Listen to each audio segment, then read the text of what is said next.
Ho ho ho ho! Hello, everybody, and welcome to the latest episode of the Megavision Show. Today is December the 2nd. What? We're in December, Chris. We're in December 2021. Wow. And joining me this week, does he ride a red-nosed reindeer? Does he turn up on his sleigh? I don't know for sure, but what I do know is that it's Chris Powell. Hey, Chris. Wow. Yo, How's it going? Back yeah, again. good. Yeah, back again. You were away for a week, but now you're back. Lovely stuff. Always welcome to have you here. And as we go into the show, we've got some great stuff for you. We've got some hot and spicy news where we'll be discussing that very controversial virtual Sonic the Hedgehog concert with Steve Aoki that recently happened. And there's some very cool Polymega news, which is the best news ever, that Chris Powell will absolutely hate. Plus, a little later on, we tried it a few weeks ago. It didn't work. We're going to try again. We're going to try playing Halo Infinite Beta online multiplayer. So stay tuned for that, and you can watch the carnage unfold. But before we get on, let's kick off the show.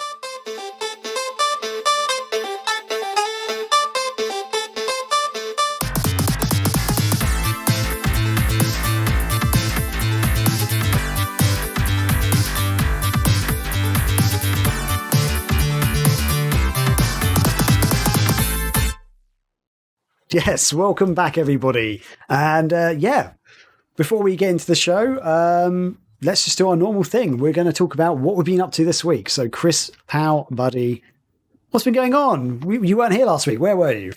Very disappointed. You didn't give me a sick note or anything. I was bummed out. Yeah, I was bummed out I wasn't able to be on the show.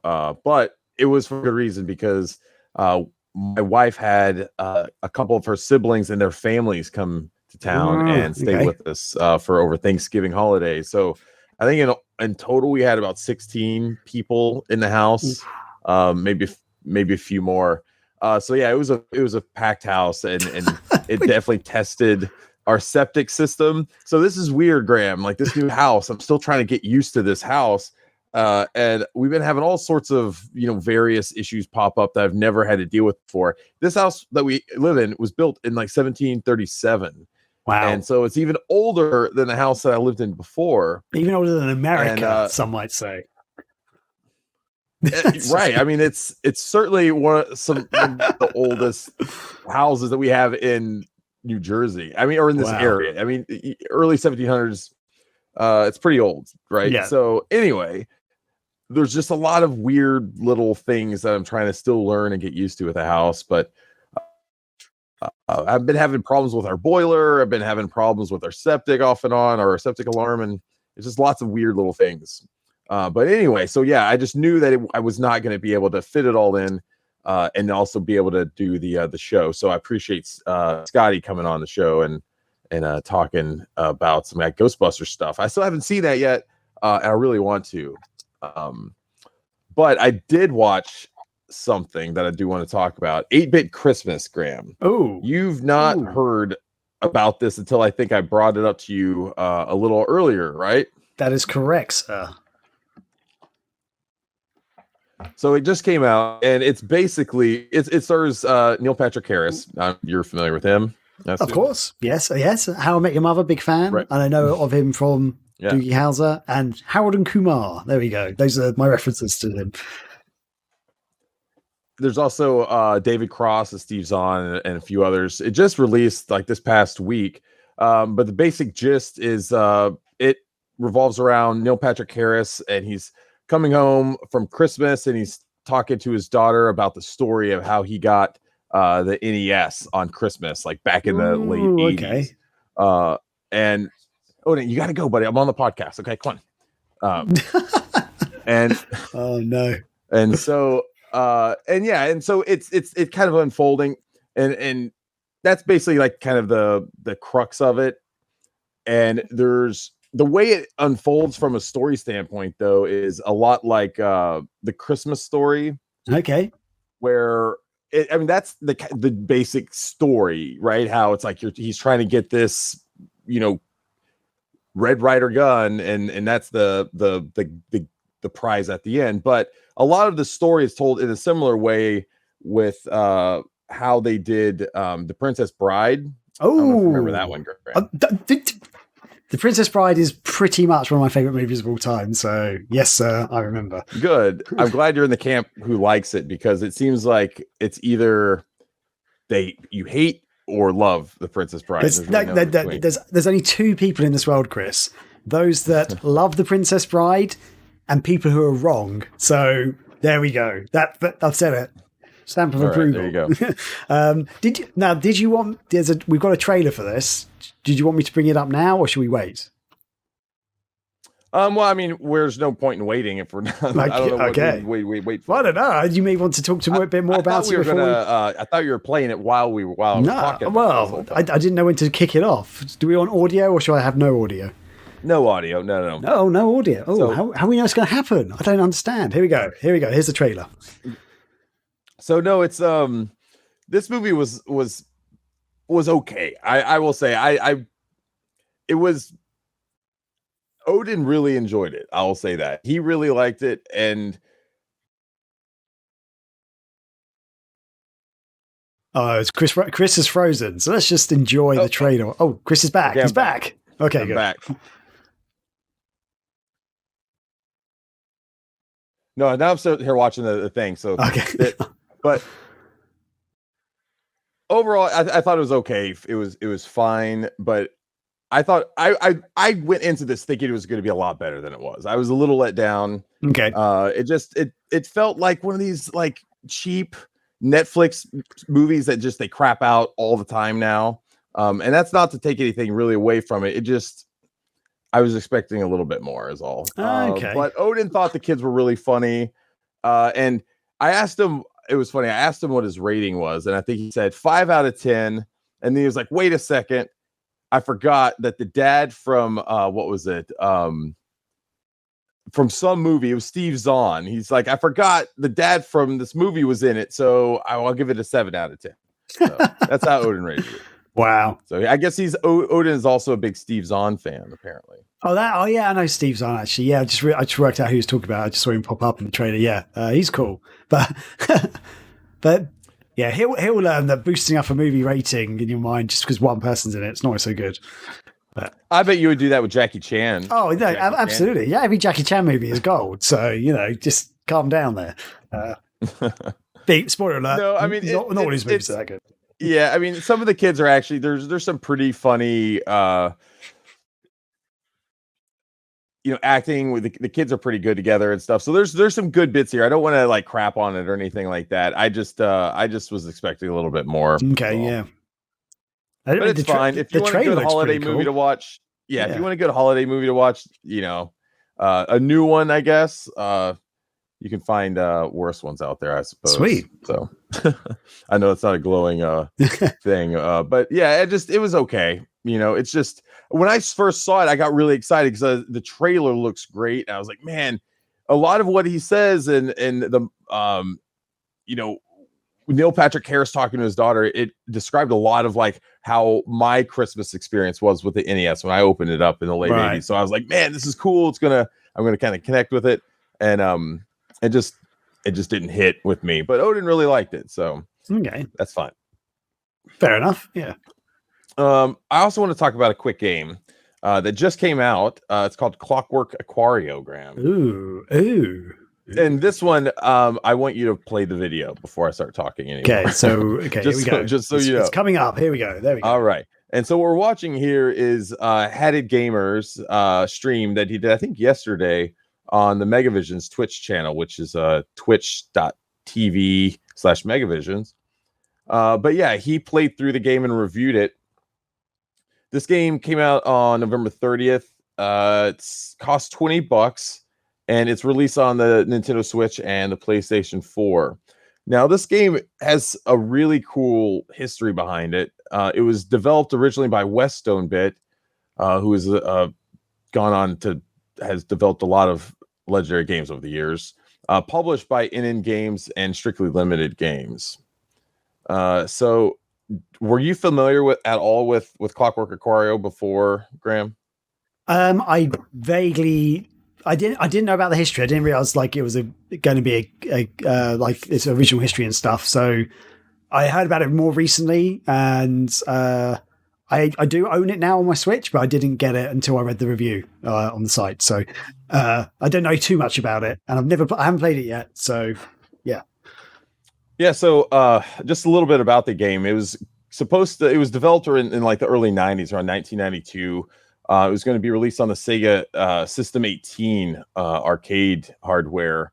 And at the time, it was going to be like really, really, pushing all the boundaries and stuff. As you can see, the game looks really great. Yeah. Can you imagine this in 1992? Just keep that in mind. This would be amazing. Yeah, but apparently it just didn't do very good in some of the location testing. And then, you also had the dawn of 3D games and stuff like that, which apparently led to its cancellation. But in 2017, Strictly Limited Games was able to get the rights from Sega to be able to publish this.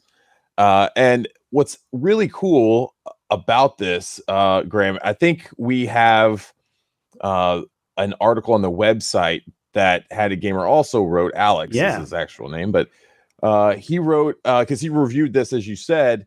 But what's cool about this, if you go in and play the game, there is a gallery that you can take a look at, and in the gallery there is a letter from Steve Snake, who at first I didn't realize who he was, but let me just read the letter really quick, especially for audio listeners. So I'll just read the whole thing. So it says, "Dear player, when I first started working on this game, nobody knew how much of it would even be possible to get it running again.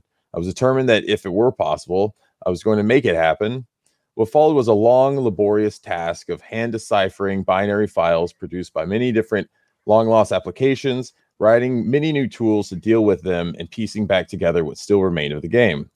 Unfortunately, it soon became clear that there were indeed missing parts, mainly graphics, and in particular, all files relating to the sound were completely absent.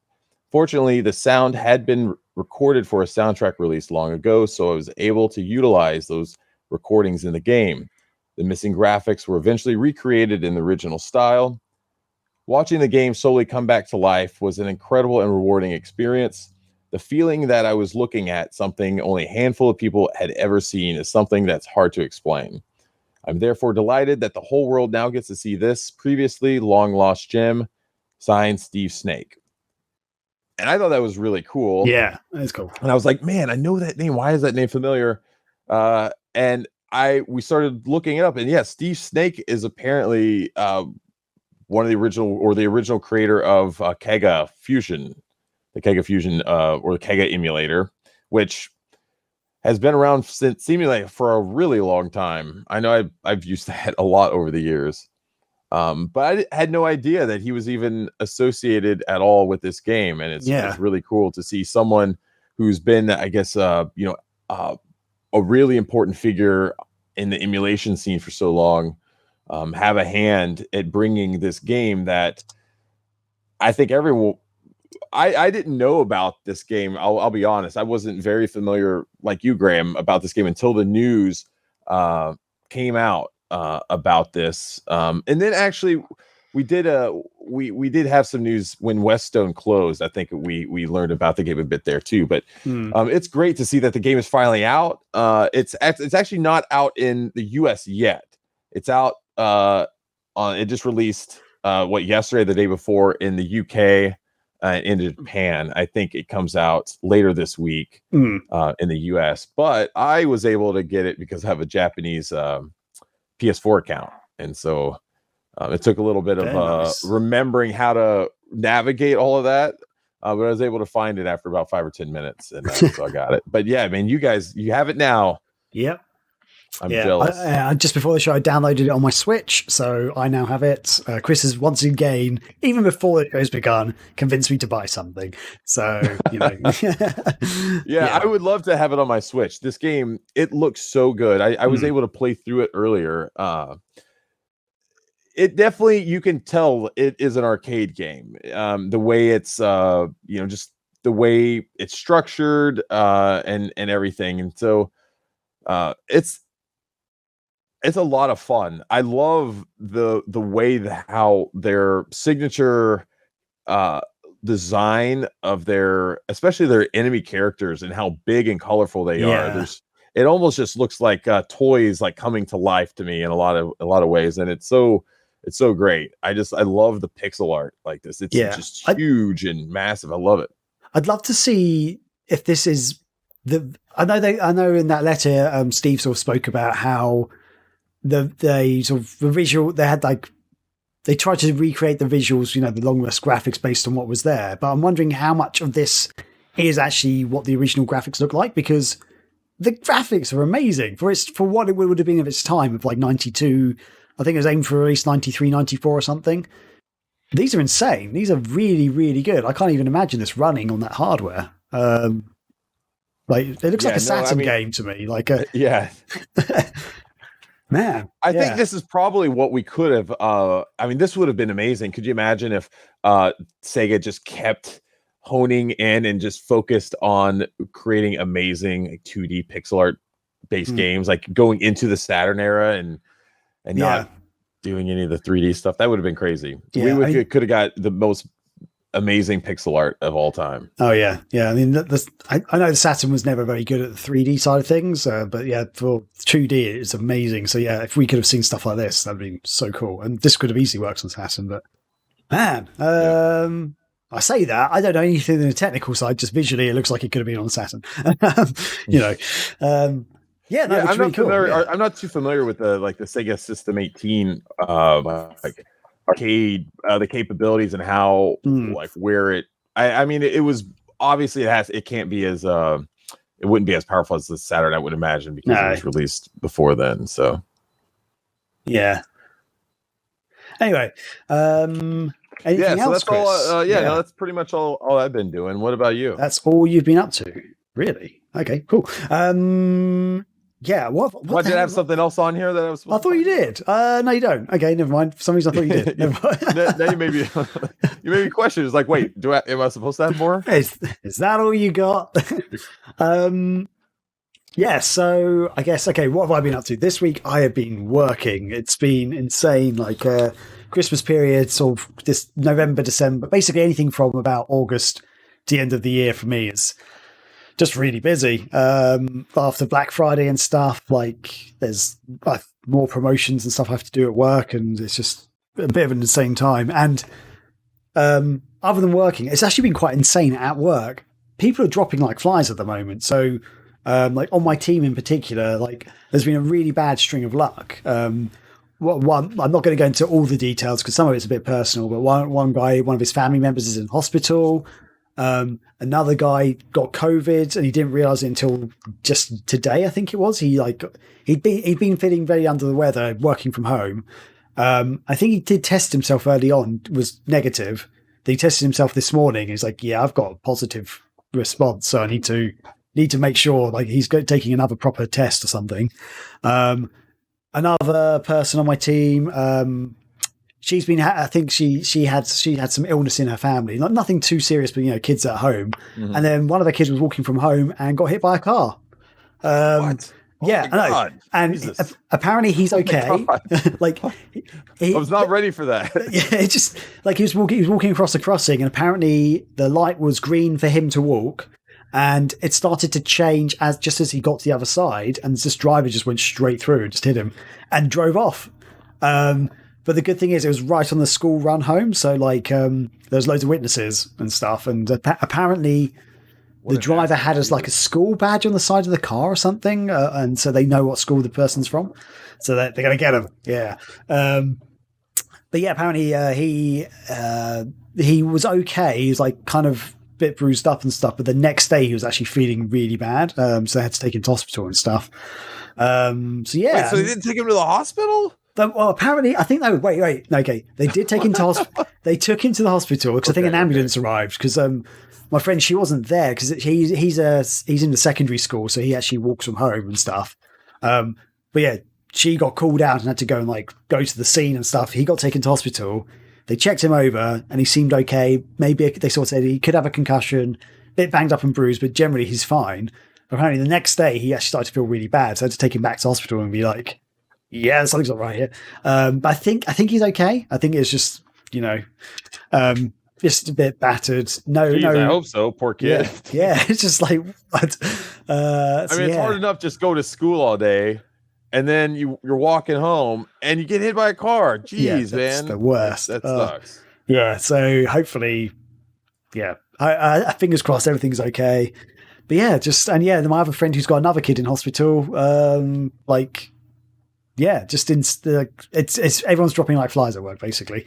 And I was ill for one day as well. I had a massive headache. Yeah, so it's I mean, my illness is nothing, but it's all a bit crazy out there. So yeah, that's work's been insane. People are dropping like flies. It's nuts. In the meantime, however, I haven't got any pickups or anything, but I've been watching some stuff. So anyone who watched the show last week, Scotty was talking about the new Cowboy Bebop release on Netflix. So if you don't know, Cowboy Bebop was originally an anime from quite a while ago now. I don't know the exact date, but Netflix this year has released a live action version of it. And Scotty was sort of saying how he doesn't like the live action version because the anime is so good. Like in his mind, the anime is really, really good. It's like the anime to introduce people to anime. But he said that if this show didn't have the Cowboy Bebop like names and characters and references, but kept all the story and stuff, he would probably enjoy it a lot more. But because it is sort of meant to be Cowboy Bebop, he's like, it's not Cowboy Bebop. So I've never seen Cowboy Bebop. I said to him I was going to watch the anime and then the Netflix show. He said, don't do that. Watch the Netflix show first, then the anime. And that's what I've been doing. So I haven't finished the series, but I've watched quite a few episodes. And I will say this, I'm really enjoying it. So I have nothing to reference it to. So I don't know what the anime is like. As I said to Scotty last week, I know of the anime. If you showed me the characters, I'd know that's Cowboy Bebop and stuff, but I've never seen it. But I'm really enjoying the show. Some of the lines and script is a bit corny. But generally it's actually really good. I think the action scenes are very well shot because I'm quite into martial arts and I do get annoyed a lot of the time, especially like Hollywood movies when they try to do fight scenes and it's just too choppy and changing and stuff like that. Right, yeah. And it just annoys me. It's like, you don't know what's going on in the fight. This is not a good fight. It's like, to me, it's just lazy, choreography and acting and direction. Most of the fight scenes in this have actually been very solid, so very entertaining as well. And the storyline so far has been pretty good. There was one storyline which actually shocked me because it was actually quite violent and brutal because the show's kind of a comedy, sort of takes the piss out of itself sort of thing and takes the piss out of the genre. But yeah, there was like one episode I was like, whoa, that's actually pretty brutal. The way some people died, I was like, wow. But yeah, generally, I'm enjoying it. So I haven't finished it. Once I finish it, I'm then going to go and watch the anime and be like, and I fully expect myself to go, the anime's way better, watch the anime. But I want to see it. Yeah, I feel bad because like even my kids, we talk about it and they're like, oh, that's supposed to be so bad. So I feel kind of bad for them because it seems like that's the kind of just general belief that's just kind of prevalent that this show sucks now because of that. And I think it's just I think mostly it's backlash because people are like, this is not that, it's not what I want it to be, which I don't know, sucks for the people that made it. Yeah, especially if, like Scotty said, if you just take that out, remove the Cowboy Bebop and it's actually good action film or series or whatever. But no, it's good to hear that you're liking it. I did watch most of the first episode and I liked what I saw. I didn't think it was crap, but I'm also not someone who is super into Cowboy Bebop. I've seen it and I like it fine, but I wasn't someone who's gonna get upset over this film or series on Netflix being made. Cool. So. Yeah. I just realized I had the trailer in the background and I forgot to turn it on, but I'm kind of at the end of my Cowboy Bebop spiel, but there's Cowboy Bebop for you. Cool. Actually, let's turn that off. So the other thing that I've been watching, and I will bring the trailer up for this now, not watching. I saw it at the cinema last night. It is The Eternals, which is the latest Marvel, franchise. Why are the subtitles on? Go away, subtitles. Thank you. So yeah, here's the thing. This movie has been getting a lot of stick. Most people saying it's not very good. A lot of people I know basically said it's not very good. Meh. So I went to cinema with my friend, fully expecting this movie is going to be one of the subpar movies, and I enjoyed every second of it. I thought it was a great movie. However, isn't it like really long though? It's pretty long, but I didn't feel that. However, this is a juxtaposition. The friend I went with, she was like, I did not enjoy that movie. Like, she was the exact opposite of me. She was like, she was like, it was fine, but it was long. The first half an hour she loved. The last half an hour she loved. The middle hour or so she didn't like. She's like, I just found it very long-winded and boring. Me, on the other hand, I was like, I loved it. I love the character progression. Because she was like, because it kind of tells a story of almost like 7,000 years on Earth, basically. And it kind of does jump back and forward in time occasionally, like going to flashbacks and stuff. And she was like, I just didn't like that way of telling the story. I thought they could have done it better. And I was like, oh, I loved it. Every second of it I loved. And she was like, I didn't care about the characters. Like, if they died or lived, I literally didn't care. And I was like, I loved it. Like, she was like, because there's like a few fight scenes, obviously. And she was like, one of the scenes, she was like, there's a fight in the woods. And she was like, I was just like, literally didn't care about this scene. And I was like, oh, I was on the edge of my seat. Like, I thought someone's going to die. Like, what's going to happen and stuff. Like, I was really, really into it. I'm not saying it's the best Marvel movie, by the way. I think there are other ones out there that are way better, like Thor Ragnarok, Winter Soldier. They're more at pinnacle. This, to me, though, is above the average line, I'd say. I really enjoyed it. I thought it was a very unique take as well, because the characters aren't like superheroes, basically. They're heroes to an extent, but they're not like the normal traditional superheroes. And I can't really say much more without giving stuff away. But the other thing is that they aren't all powerful either. So they each have their own sort of unique abilities and stuff. There's like a guy a bit like Superman, which you can see on the screen now, who can fly and shoot lasers from his eyes. And he's they're all a bit stronger than the average human and stuff, but like, then none of them are like Hulk strong or anything really. Right. Yeah.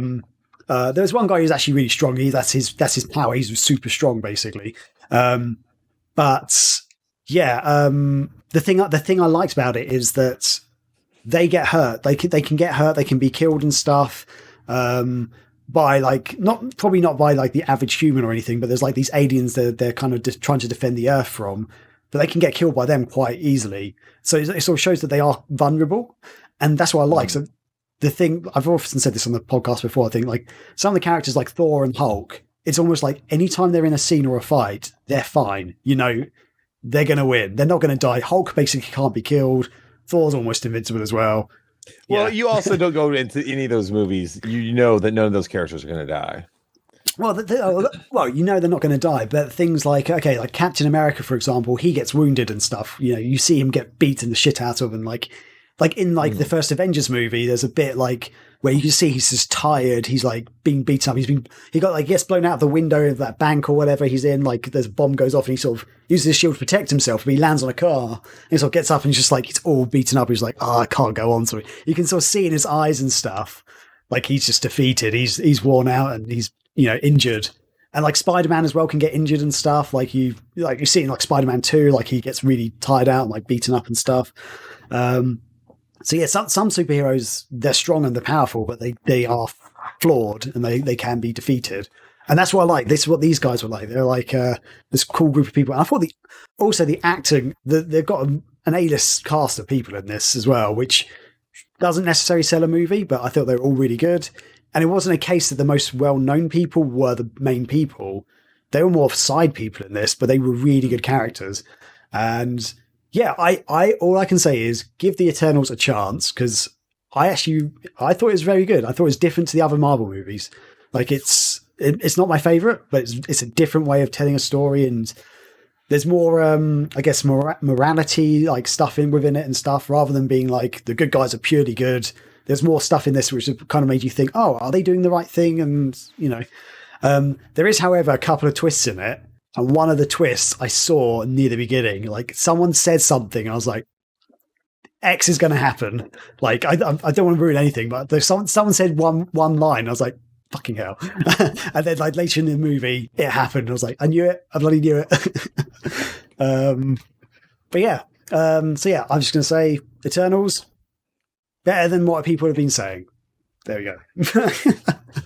But not much better. I'd say, well, compared to some people have been saying it's just terrible. It's not a terrible movie by any stretch of imagination. Like, maybe people are just desensitized to like what terrible movies are or something, because there've been so many good ones out there. I think there's been a lot of bad ones out there. Yeah, true. Yeah. Now, like on Netflix and all these other stuff. Anyway. Yeah. I just think for a Marvel, if you enjoy the Marvel movies and the franchise, it's definitely worth a watch. I think actually, sorry, I'll say it as well. If you just enjoy sci-fi sort of movies and you don't care about the Marvel franchise, watch this as well, because it's almost, this movie can stand on its own, because it almost doesn't tie at all into any of the Marvel movies yet, as it were. Like, there's no like they reference sort of the Avengers at one point, but there's no crossover characters or like big scenes or anything which relate to the other movies. So you can just watch this on its own if you wanted to. So yeah, Chris, go and watch it. Yeah. It's long. 3 hours. That's a long time. Is it 3 hours? It didn't feel 3 hours. I think it's maybe more than 3 hours. It's long. Wow. Okay. I don't know. Maybe I'll get to it one of these days. I should try to think what time I finished. It's like 29, 20. Yeah, it probably is about 3 hours actually. Now I've just said that. At least 2.5, I think. Yeah. So there you go.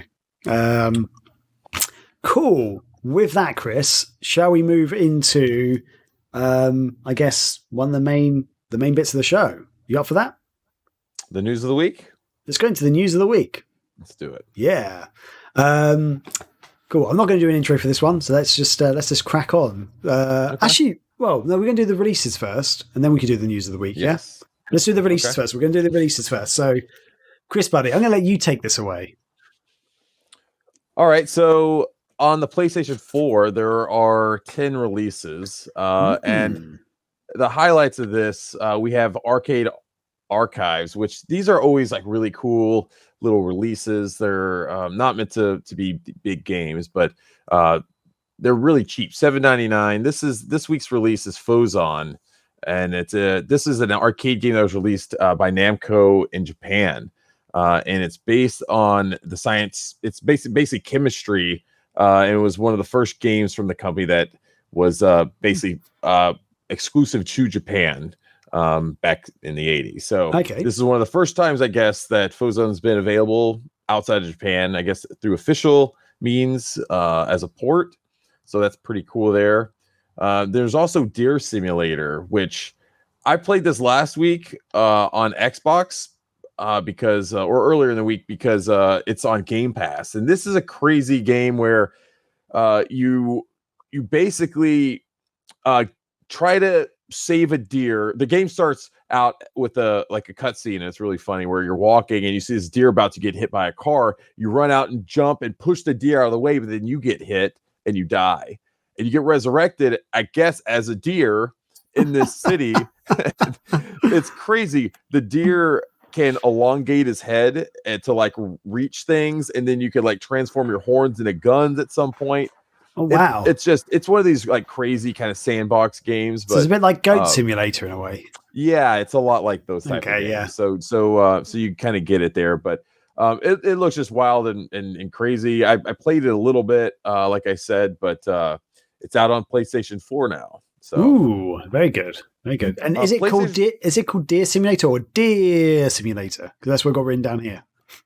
I'm going to let you call it the way you want to, Graham. Okay, Deer Simulator. There we go. There you go. And then on the PlayStation 5, we didn't have any exclusive releases this week. On Switch, we have 20 releases, and there is a lot of them. And so instead of going down the list, I thought it'd be more fun to pick a couple of them that are just really generic sounding. And instead of telling you about them, Graham, I want you to give me what you think these games would be about. Okay. Just give me your synopsis, your elevator pitch for what this is. Okay. The first game is Cabin Fever. This is released on the Switch Fever. this past week. Ooh. Okay, Cabin Fever. So basically, you are a flight attendant on a plane in the cabin, if you will, and everyone's got COVID, and you've got to try and stop people getting COVID. Maybe that's what it is. And if everyone gets COVID on the plane, it's game over. So maybe that's what it is. That's the Cabin Fever. You know what? You're actually pretty close. Oh, really? No way. Okay, right. Okay, what is it? Cabin Fever is a sweet, funny, romantic visual novel that's sure to give you all the feels. Experience a budding friendship and a blossoming romance as you open up, make choices, and explore multiple endings. The world may seem bitter and bleak, but your story doesn't have to be. Don't get COVID. Is that what it says at the end? No. So I'm not close at all. That's what you're saying. No. God damn it. I thought you were going to say, you're on a plane, you have to find romance or something. Oh, God damn it. Okay, right. Okay, yeah, I failed on that one. Although, All could my one work in this modern day? Maybe it could. I don't know. Maybe, okay, we'll give you another try. Yeah. All right, the next game is Mind Scanners, Graham. This is another new release this past week. So, Mind. Oh, wow. Okay. So it's a romantic game. I think it's going to be like one of those sort of Japanese love sort of games. And the whole idea is you need to find your perfect match. And what you do is you're like a high school kid or something, and all the sexy anime girls that you want to hit up, you scan their mind, and then you go into their mind, and then you have to do something that like you go into like their crazy brains or whatever, and you got to try and do something or work out do something in their minds, like a platformer or something. And then when like you a little bit of Psychonauts, something in possibly there? Like Psychonauts, yeah. And then and kind of maybe once you jump out of their brain, you can work out if they're the one for you or if they're not the one for you, and you got to try and find the love of your life. Mind Scanners. Again, you if this were golf, you'd be really close. You'd be close to par with this one. So here, I'll read you the official synopsis. So Mind Scanners is a retro-futuristic psychiatry simulation in which you diagnose the citizens of a dystopian metropolis, locate a host of otherworldly characters, and use arcade-style treatment devices to help them. Manage your time and resources to keep the structure in balance. Remember, you take full responsibility for your patients. Oh, wow. Okay. So my game's way better. I don't know. I don't know either. Are there any more crazy ones on there? Oh, there's plenty more, but that's enough for this week. Fair enough. Okay, I like there'll be plenty. There'll be plenty next week. I'll just throw out a couple other ones because I mean there are so many more bad, like just weird generic games. There's Farm Quest, Guardian of Lore, Little Bug, and Nightlights. Just to name a few. Oh, and Robo Shark Rampage. I see that on the list. Well, that actually sounds pretty awesome. It does sound awesome. But I'm just going to do it very quickly. Farm Quest is clearly a story about a guy trying to find a farm. Farm Quest. There you go. Maybe one day he'll find his farm. Yeah. On Xbox, we have 11 releases. So there's a lot of stuff here. But I'll talk about a couple of them. And one, I've been keeping an eye on this for a while now. It's Asterix and Oblix. Slap them all. Yep. And so I know that you're probably way familiar with this series than I am, but I am familiar with it, just seeing it in like pop culture and other things like that over the years. But I'll tell you a little bit about it. It says it's a side-scrolling beat-em-up that takes players to Gaul in the year 50 BC and challenges them to help Asterix and Obelix defeat Roman invaders in multiple in-game locations. I guess it has a co-op as well as single-player support, so that's kind of cool. So couch co-op there, and it has 2 gameplay modes. But man, I'll say the hand-drawn art looks amazing. Like the art style looks really, really good. It looks a lot like a cartoon come to life. I have to say they did a really good job on that. Or what can you tell me about this series though, Graham? So I've only played a few of the games, but if you don't know, Asterix and Obelix it's originally a French comic, like comic series for kids or young people, and yeah, basically the whole idea is the Roman Empire is, taking over most of the world at this point, or most of Europe anyway. The only places they haven't really dominated, I think they've kind of invading England and stuff, but the one place they can't seem to overthrow is part of France, which is known as Gaul back in the day. And it's all down to this one little village where these people live. Like, it's like a nice little sort of French village, and they've got like a wizard person there and stuff. They've got Asterix and Oblix, and Oblix is a big fat dude, and Asterix is like a little dude. But they have this special potion in the village that they drink, and it makes them really fast and really strong. So every time the Romans try to evade, they just drink a bit of potion and they just beat them all up. It's great. It's a bit of fun, silly stuff. It's quite funny. Also, let's bring up the trailer for the game so we can have that in the background. But yeah, it's a franchise that's been going on for a year. Like, I think it's back in like Oh, actually, I was about to say something, but I'm not sure if it's true. But it's been going a long time. I think like 70s or 60s or something. It was first released in France. The games have been going out for a while. Like I've got a game on the Mega Drive, which is genuinely one of the hardest games I've ever played. I think the first 2 or 3 levels I can do, and then I get to like the 4th level, and I literally can't do it because the game is time. It's like, you have to find certain objects on the level. It's like a platform beating them up. So you have a health bar and you have to find certain things. But there's also a time limit to get to the end of the level. And this one level I literally could never do, like for years and years and years, never beat it. So yeah, but they're fun. They're fun games. Like the comedy in them is really good, and the comic series is really good. Yeah, it's really good. And because Obelix is like a big dude, he just like often just picks people up and just slaps them around and stuff. Asterix tends to be a bit quicker, but it's also quite strong as well. It's just fun. Yeah. Just fun silliness, beating up the Romans.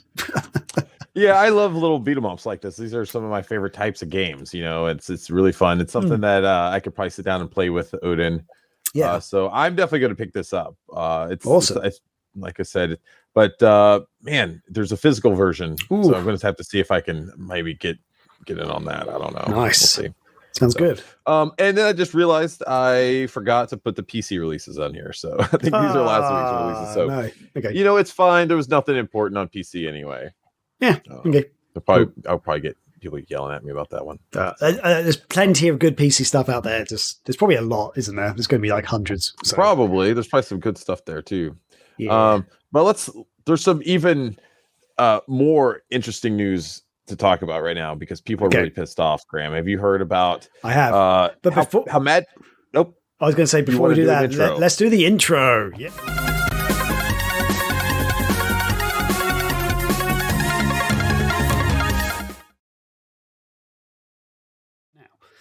Yes, sorry about that. Yeah, maybe I should have done the intro before we did the weekly releases. But yes, Chris, you're right. There is some hot news out there. Do you want to introduce it?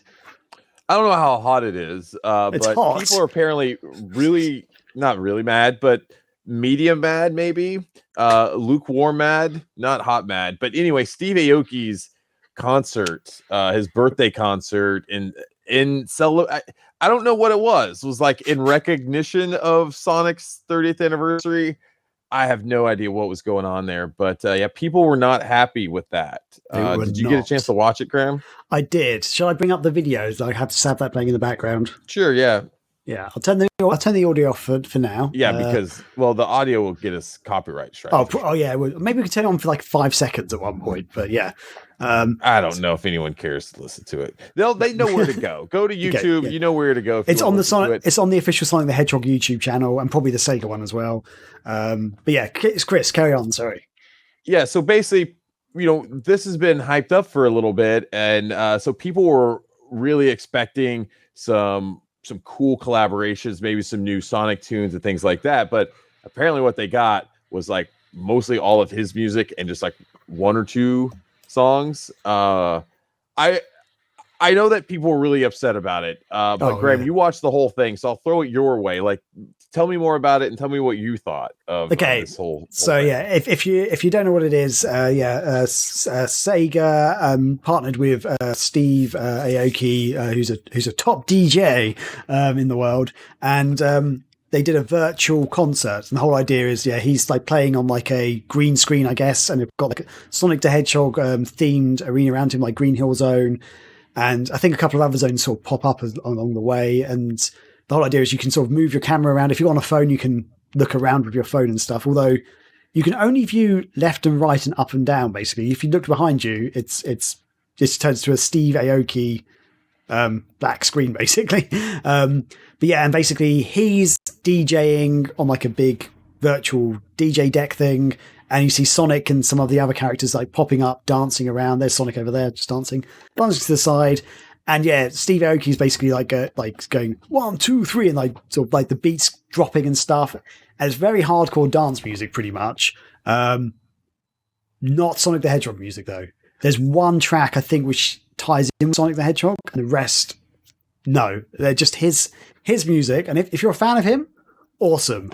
But that's not the concept for this. If this is meant to be in celebration of Sonic the Hedgehog's 30th birthday, and it just wasn't. I mean, I'm very tempted just to bring up the music just for very briefly for 5 seconds, Chris. Do you want me to do that? No, it's fine. No. Okay, fine. Okay, go and watch it on the video. But it's very much just beat music, and it's just I like dance music. I would say this: I actually like dance music. This type of dance music, I'm not a huge fan of, but if it's in the right situation, awesome, perfect. If I'm out clubbing, I'd be up for this. Watching a Sonic the Hedgehog thing, no. Not at all. It just wasn't. Did you watch all of it, Chris, or did you watch any of it? Or I watched probably about 25 to 30 minutes of it. Okay. Before I was like, okay, let me skip to like the last 5 minutes to see. Yeah, how it ended. I won't lie. I did something similar. I did not sit down for the full hour and just watch it back to back. I watched chunks and skipped a little bit, then watched a bit more, and so I probably watched about 30 minutes, 40 minutes maybe at the most. What I did do though is I watched the behind the scenes video that they put out. Did you get a chance to see that? I did not. But can I just guess what is he literally in front of a green screen and just jumping up and down and stuff? Or so is the way they have happening? it? Well, let me tell you, because it's actually, I was wondering the same thing, and that behind the scenes video shows exactly how they do it, and it seems like it's actually a pretty technical, setup that they have. It's not just him sitting in front of a green screen and everything the way that they are doing it. The reason why when you scroll to the left or the right that it's all black is because literally like it's just one side of like it looks like a warehouse building that's basically all green, and then he has another big table that's another green table that he's standing behind, which is like his DJ table or whatever.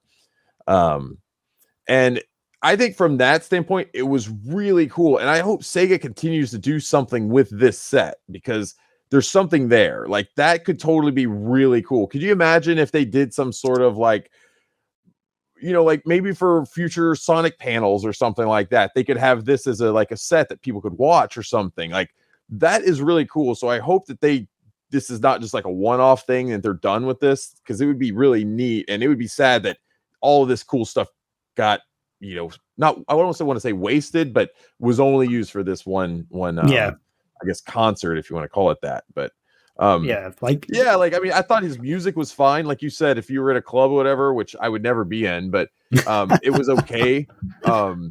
But yeah, I don't know how also Sega, what was the communication and how did fans get this expectation? Was it merely just because it's like, hey, Steve Aoki's coming for celebrate his birthday and having the Sonic 30th celebration, or were they like tuned in for all these Sonic tunes with Steve Aoki? I don't know. Yeah, I feel like the way it's communicated was Steve Aoki is going to be doing a virtual concert for Sonic the Hedgehog's 30th birthday, basically. That was the way they kind of, from what I saw, I think that's what they communicated. I don't know if they did more communication than that, but the one I saw was something very along those lines, which didn't necessarily say this is Sonic the Hedgehog the music played by Steve Aoki, but it was like Steve Aoki's doing a virtual concert for Sonic the Hedgehog's 30th birthday, which in your head you might think, well, I think what fans thought and that's what I thought was awesome. He's going to do some cool virtual concert around Sonic the Hedgehog music. He's a DJ, does music stuff. This is Sonic the Hedgehog. Sonic the Hedgehog's famous for having amazing music. Like, regardless of what you think of the games, with video games, it's always had great music. So, yeah. Yeah, just wow. I mean, power to the man of just like sort of basically DJing in front of nobody, going, yeah, 1, 2, 3, and like jumping up and down, pumping the crowd up because there's no one there. Well, he talked about that too in that video, because he was saying how he talked about that because it's way different than being in front of people, because you're obviously having to be excited and like be part of do all the DJ stuff. Yeah. And so he was saying that he's had to learn to kind of develop that whole thing, because he started doing that himself once lockdown and all that stuff happened. And so it's kind of interesting to see that, because that was one thing I was wondering, is like he just like in a green screen by himself, just up there dancing in a room by himself. Yeah, for like an hour. But yeah, here's the thing, because like they had the Sonic the Hedgehog concert symphony orchestra not that long ago, earlier this year, like a few months ago. Like this would have been cool for that, because that was beautiful. And they had the big screen behind it, sort of showing gameplay of like some of the games. But imagine if they had that, but you're in this virtual world running through a Sonic the Hedgehog themed world or something. I mean, there's a bit more effort in that, but that would be cool, because at the start of this, you do come on almost running towards Steve Aoki as Sonic, and imagine that to the actual symphony orchestra music, which was beautiful and so well done. And fans loved that because it was Sonic the Hedgehog music. It was played a bit differently. It didn't sound quite like the original video games, but it was so well done and lovely. And this was just not. That's all I can say. I guess you can't, knock them all out of the park. So. Yeah, true. Did you have any thoughts yourself, or did you want to look at some of the comments about it? I was thinking, but we can just keep going on if you want. Say that again. Sorry. I was saying we can not bother going to the comments. Oh, I thought that was the fun thing to do. Okay, all right. Let's do the comments. Okay. Yeah, I just wanted to, because I think it's good to look at this, because this isn't just us sort of saying, "Oh, this was shit," because it was a lot of the Sonic fans were sort of going into it, and like a lot of the comments were like really negative. So like some of them are actually pretty harsh. I don't know if we should read out all the harsh ones, but you can read out a few. I don't think anything is listed in here that's like saying means overly like hateful things. I don't think here's one. Steve Aoki's Sonic concert manages to dethrone Sonic Chronicles as the worst ranking Sonic associated soundtrack ever. Another one says, do not support this concert. Steve Aoki supports and sells NFTs. It is clear that Sega is only doing this for the money, unless it's proven that this concert is removed from NFTs. Do not support it. Okay. Yeah, fine. You all owe us Sonic fans a formal apology for the Steve Aoki concert. To go against your own mascot's morals and to brand this with his 30th anniversary as a joke. Instead of ignoring this backlash, please approach it professionally. This goes on. And there was some that I actually saw on the YouTube video, which made me laugh. One of them, which was, imagine expecting Sonic music at a Sonic concert. Which is like, and like this feels like a fever dream in all the worst ways. How could they go from the outstanding 30th anniversary symphony to whatever this is meant to be is beyond me. I'll say the best one that I saw today though was it's from a Sonic I think parody account. It's this at Sonic News Now, and it says Sega issues apology for quality of Aoki's virtual concert. It was his birthday and we owed him a favor. We didn't really want to do this. That's pretty good.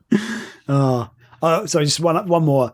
Man, I love all the Sonic music that isn't here. Thanks a lot, NFT man. So yeah, that's just anyway. It's I think Sega's totally missed the mark on this one. You know, it's clearly, I don't know, maybe they just assume Steve Aoki is like that popular that he can play his own music and we can just, I think that they thought it was just a fun thing. And I think like every time they do everything, fans get their expectations out of, I don't know. I don't know if that's necessarily happening with this case, but he probably should have put some more Sonic stuff in there. Sure. Is this really something to get mad about? Yeah. Okay. So there's the one thing around the NFT stuff, which we won't go into necessarily now, but yeah, I can understand why some people are very against NFTs. I'm not a big fan of them myself for various reasons, but they're actually just been proven that NFTs are actually really bad for the environment and stuff, which people have sort of said that Sonic the Hedgehog was a character that was created to be pro environment and stuff, like robotics, like this evil person making everything into industrial, like, robots and stuff. Sonic saving them, making it more natural. That's just what they're saying. Like Steve Aoki is like Robotnik. He is literally Robotnik. We have promoted Robotnik. That's what's happened here with Sonic.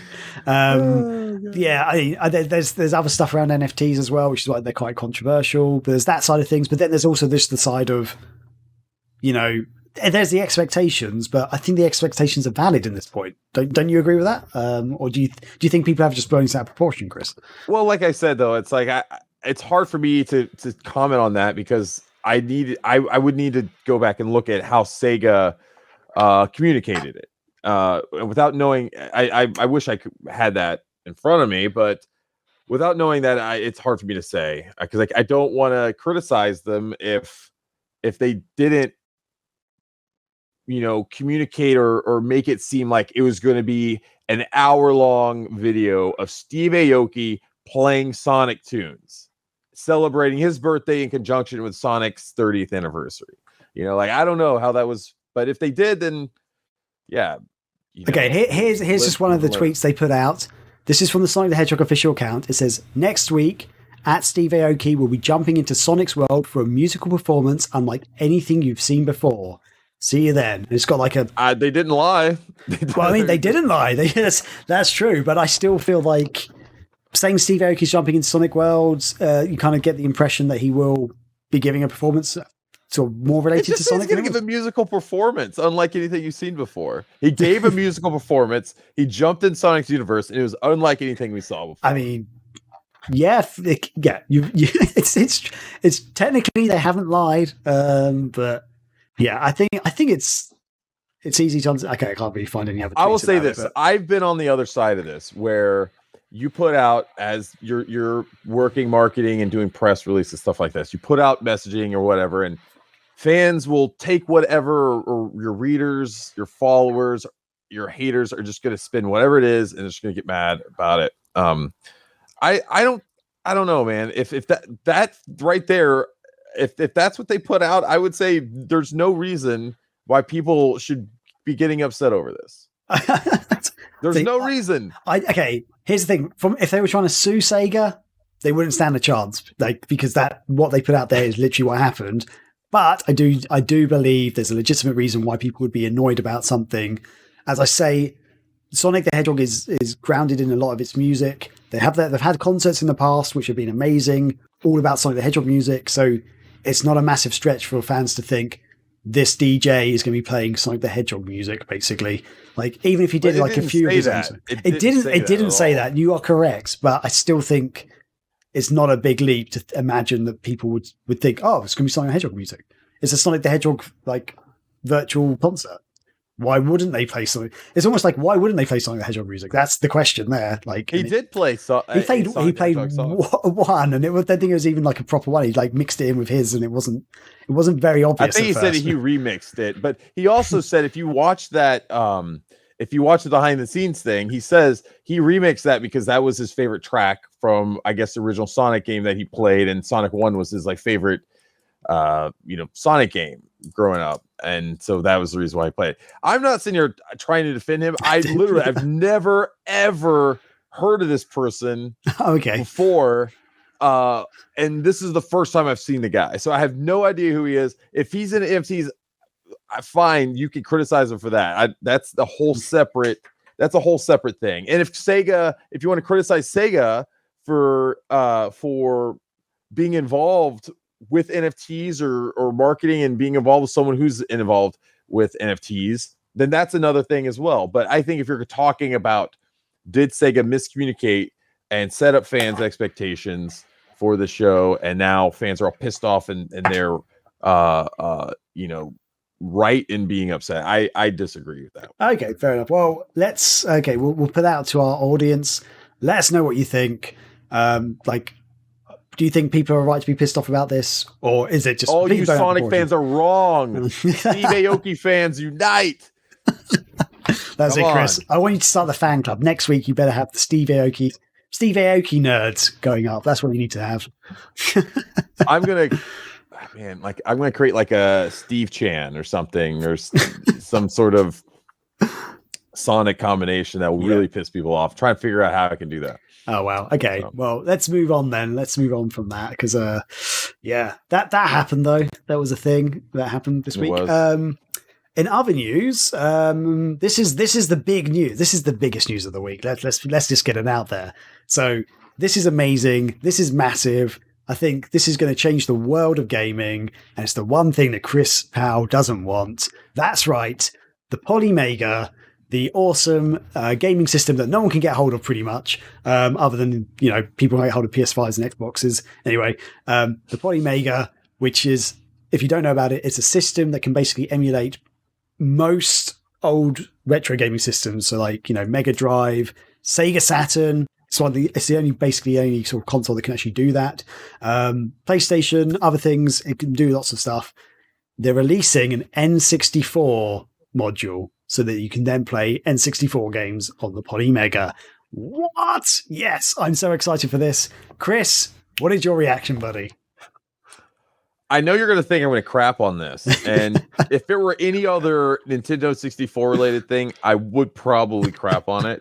But I'm not. And here's why. The reason why I don't like a lot of these cartridge-based emulation systems is because they basically play the same crap. It's not crap, but they play the same games. Like you look at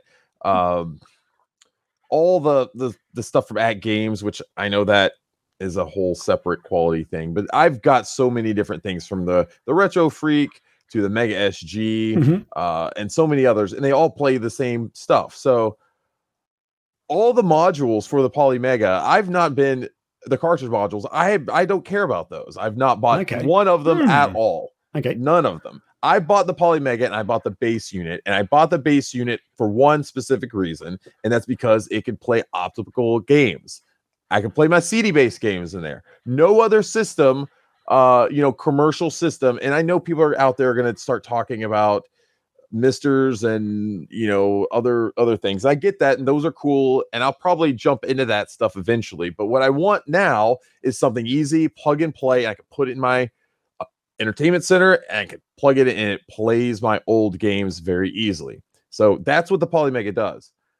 Now, the reason why I'm not going to crap on this, Graham, is because for the first time now, one of these systems has Nintendo 64 cartridge support. None of that stuff has happened up until this point, I believe. I don't think the Retro Freak has any of that. No, I don't think there's really any other one. So this is something new that they're offering. I'm going to actually buy this thing, Graham. That's the thing. Check this out. Who would have imagined the Nintendo 64 module will be the first one that I buy for the Polymega? But that's insane. Yeah, I don't care about the other ones. I'm not going to buy any of the other modules. At least if I buy them, I'm just going to get them to put in a box and put on a shelf or something. But because honestly, like if I want to play my Genesis, I have a Mega SG right there that can play it. So if I want to get like the best, I have that. And then I have a Retro Freak that can do the other stuff. So I don't really need to pull my games off the shelf and and plug in another module and do all that crap. I don't need that. But I will say the Polymega is so awesome, man. It's very slick. I've still been playing with a little bit. I haven't dug in too much yet because, like I said, I just got off the Thanksgiving holidays. I'm still trying to get caught up with all the work I was behind on. So I'm hoping once this week's over, I can really dig into the Polymega because we are planning to do a new column in the next issue of Megavisions called Hardwired. I'll talk a little bit about it, where we basically plan on featuring more like hardware, peripherals, and things like that. And the Polymega is going to be one of the things we're going to feature in this next issue.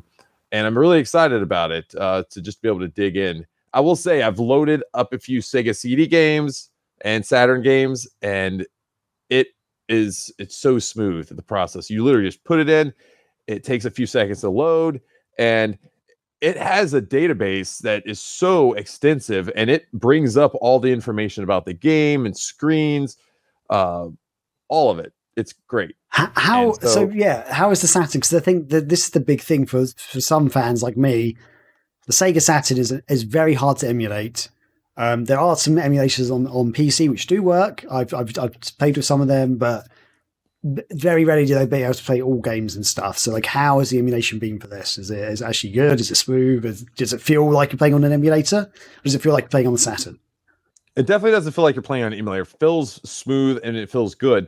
I haven't played any games that are like really fast paced that I feel like I would be able to tell yet. I've been playing mostly RPGs and things like that I haven't been able to play for a long time. And some of them are actually cool because I think we've talked about I think it's Cliff's Repair Corner, I believe his name on Twitter, but he makes these really great I don't want to say burned discs because they're not that, but they're repros. I'm sorry. Okay. He makes great reproduction discs for Saturn and Sega CD and all these other ones. And I have a few of his releases that he's done over the years, and I put those in and they work perfectly. And so, yeah, so it can play. Wow. It can play like burned Saturn and Sega CD discs as well. So. There we go. So you thought you're going to get me. You thought I was going to be mad, but you know what? I'm in the holiday spirit. We got Christmas coming, Graham. Ooh. I'm happy. And you know what? I'm not going to be a Scrooge this year. Okay, we've actually got a question in the Twitch chat, which I think, Chris, you might be able to answer. So Pocket Full of Games has asked, can you go into a bit of detail as to why you think it's worth the $450 price tag, considering it's not FPGA? What are we buying here exactly? I actually don't know what FPGA means, actually. It's like, was it field programming array? I can't remember. Oh, field programmable gate array. Okay, yeah. Right.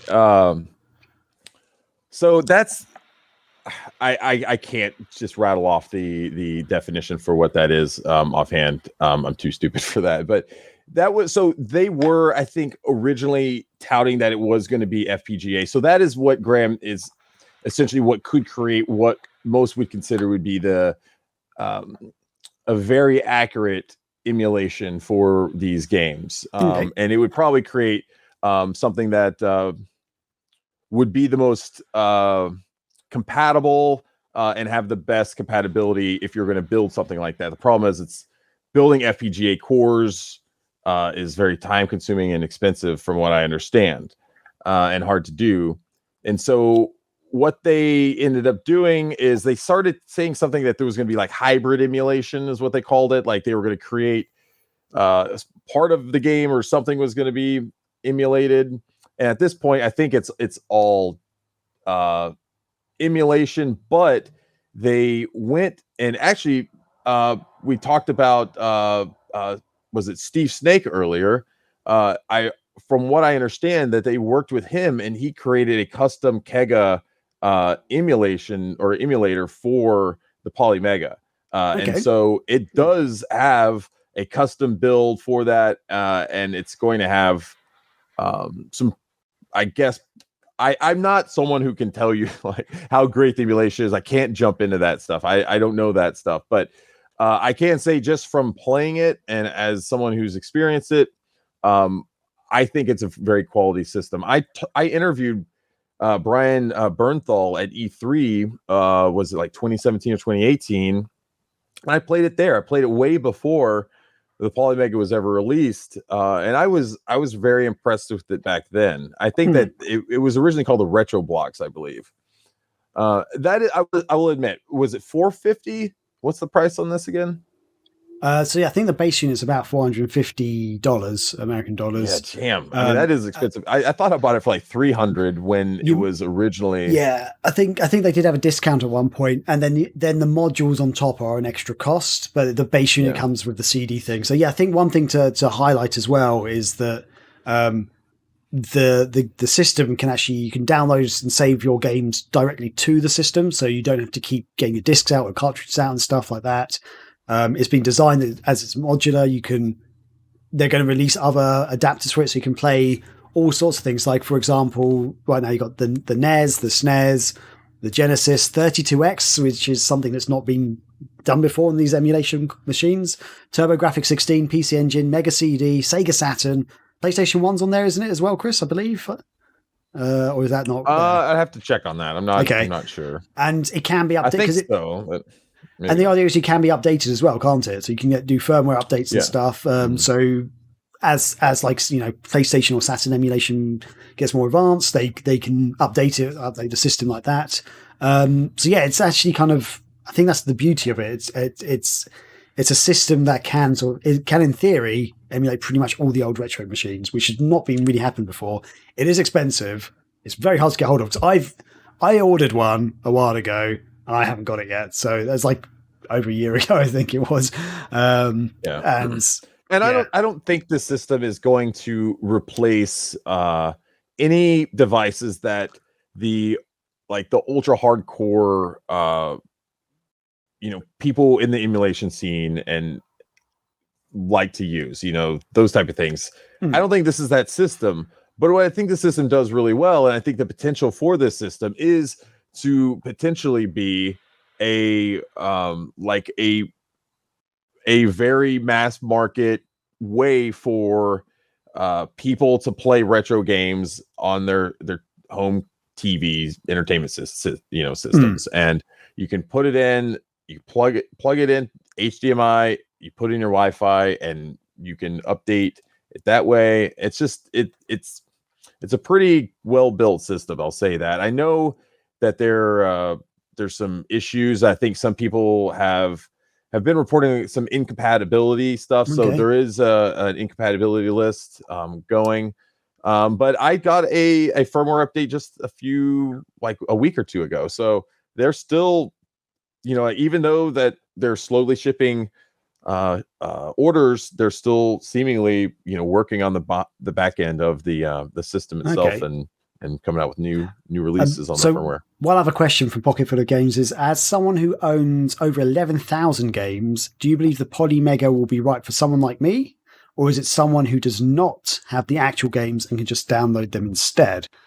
So I don't own one. I haven't actually played one. I'd be upfront about that.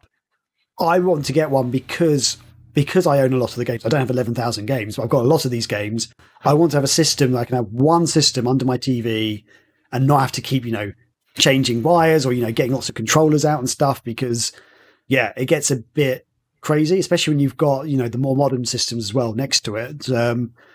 That's why I'd want it. Not because I don't own the games, but because I do own the games. I want to keep playing them, and I get fed up of, putting out, I've only got so many sockets on the back of my TV. Also, it's getting harder with some of the old retro consoles to actually link up. And then if I want to do a stream, for example, it's using HDMI. So I can easily just plug that into my thing rather than having 3 adapters plugged into my, streaming box, basically. So for me, that's what I'd say. Chris, would you add anything to that? Would you disagree? Yeah, I would say that this is a system that, for me, I would say yes. Because I own a lot of games, it makes it more attractive for me. Because, like I said, I have all these, Sega CD and Saturn games that, I'll be honest, it's a pain in the ass to dig out my Saturn, find all my cables, because I've got bins and bins of just cables that are put in like little baggies and stuff. So it's just a pain in the ass to sort through it all. And so I don't want to have to do that every time I want to play a Saturn game. But what I think this is great for too is just that if you want to have your Saturn and those and all that stuff set up in maybe your game room or something, that's great. You could do that. But what you could also do is put the Polymega in your living room. And so if you want to play those games like in your living room or whatever, you could have that set up. I think it's just a way, it just makes a better entry point to be able to play your games. And it just makes it a lot easier. It's expensive. But if you got the money, I mean, shit, if you got 11,000 retro games, I'm pretty sure you could probably swing a Polymega. Yeah, it's that's a very impressive collection as well. Actually, wow. Yeah, correct. So. Thanks for watching. Thanks for listening. Whatever. We are Megavisions. You can find us on all the social medias. Twitter, Instagram, Facebook, YouTube, Twitch. Anything else, Chris? What else is there? We've got a website. We do news. We've got lots of great news content that comes out every day, mostly covering sort of Sega stuff, but also indie games and stuff, and other bits of big gaming news out there. So, Chris, the web team's killing it. They're doing a really good job. So, we've been publishing news every single day. So go check it out. There was a new feature that went out today. Is 5 characters that we think should be added in the Warner Brothers upcoming multiverse fighting game. So that was a great one. So check that out, and just keep all the other stuff that we got there on the website. Yeah, absolutely. Brilliant. Cheers, everybody. Honey, I got to tell you about this sandwich.